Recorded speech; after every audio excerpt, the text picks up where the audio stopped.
আসসালামু আলাইকুম দর্শক, এদিকে এসো, আমি ওইদিকে এসো।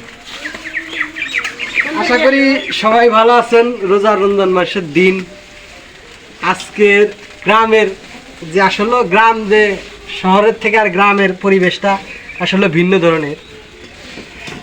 গ্রামে যারা থাকে, শহরের মানুষ এগুলো মজা নিতে পারে না। যারা গ্রামে থাকে, গ্রামের একটা মজা হলো আলাদা, শহরের মানুষ এই মজাটা বোঝে না।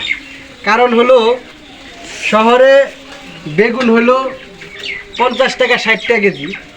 আজকে বাজার থেকে একদম তাজা টসটসা বাগুন কিনলাম হলো 10 টাকা কেজি। 2 কেজি বাগুনের দাম হলো 20 টাকা। এটি হলো শহর আর হলো গ্রাম, এর মধ্যে হলো পার্থক্য। 2 কেজি বেগুন আনছি 20 টাকা দিয়ে। আর আপনারা হয়তো এই জিনিসটা চেনেন কিনা আমি জানি না, এটা মরিচের টালে। আমাদের সিরাজগঞ্জ ডিস্ট্রিক্টের মানুষ, টাঙ্গাইলের মানুষ হয়তো বুঝতে পারে। এটা শৈলার পাতা, যাকে ধইনার পাতা বলে। ধইনার পাতার পরে একটা শৈলা পাতা আছে। এটা 4টা আটি, একটা আটি 10 টাকা করে বেছে। 2 আটি দিছে হলো 10 টাকা, এই 2 আটি 10 টাকা, তাহলে 4 আটি দিছে হলো 20 টাকা।